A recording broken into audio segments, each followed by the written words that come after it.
Deciphering the Secret. Where is the Garden of Eden and who is guarding it? The hook, the curse map. This is where humanity began. The Garden of Eden. A paradise with no pain, no toil, and no death. Most people think it's just a metaphor, a beautiful fairy tale from an ancient book. But what if I told you that archaeologists and geologists have found physical evidence that Eden was real and it didn't just vanish into thin air? Today, we're stripping away the Sunday school paintings to find the exact coordinates of Paradise Lost. We're going to track 4 ancient rivers and face the terrifying entity that history says is still guarding the entrance, something science is only now beginning to understand. Are you ready to touch the world's oldest secret? The clues, the mystery of the 4 rivers. The book of Genesis gives us a very specific geographical GPS. It says Eden was the source of 4 rivers, the Pishon, Gin, Tigris, and Euphrates. We know the Tigris and Euphrates. They flow through modern-day Iraq. But the other 2? For thousands of years, they were called ghost rivers. That changed recently. NASA's satellite radar discovered fossilized riverbeds buried deep under the sands of the Arabian Peninsula. These were massive rivers that flowed 10,000 years ago. When you map these 4 lines, they intersect at one specific point. That is the ground zero of paradise. 3. The location, the hell of heaven. The reason you can't find Eden on Google Maps today is that it's likely underwater. Researchers like Dr.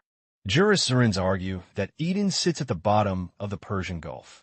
About 12,000 years ago, as the Ice Age ended, sea levels rose and swallowed this lush valley. But another group of detectives looks north near Mount Ararat. Why? Because that's where the headwaters of these rivers actually begin.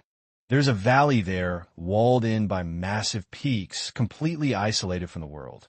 Locals call it the Garden of the Gods. Wherever it is, one thing is certain. It is blocked by terrain that is nearly impossible to navigate. The guardian, who or what, is standing guard. The Bible says that after Adam and Eve were exiled, God placed cherubim and a flaming sword which turned every way to guard the path to the tree of life. Forget the cute, chubby babies with wings.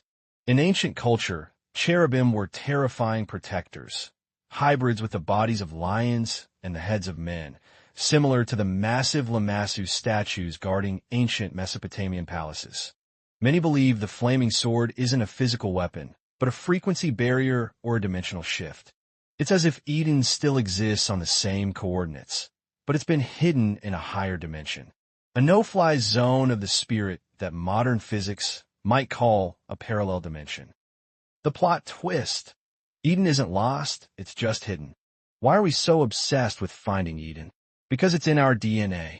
Geneticists have identified Y-chromosomal Adam and mitochondrial Eve, the common ancestors of all humans, and they trace back to the same region in the Middle East/East Africa. Science and faith are finally meeting at a single point. We really did come from a single garden. Maybe Eden isn't a place we buy a ticket to visit. It's the state the earth was in before we broke it. The conclusion, why accuracy matters. Whether Eden is at the bottom of the ocean or tucked away in a different dimension doesn't matter as much as what we are doing with the garden we have left. This earth. Perhaps the cherubim aren't guarding a wooden gate. They're waiting for us to wake up. Now, I want to hear from you. Do you believe Eden is submerged in the Persian Gulf or hidden in another dimension? Do you think the flaming sword could be a natural phenomenon we just don't understand yet? Let's argue, politely, in the comments. Hit that like button if you love these deep dives into history's biggest mysteries. Subscribe and hit the bell.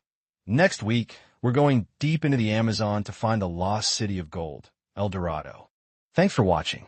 Keep seeking the truth, and I'll see you in the next one.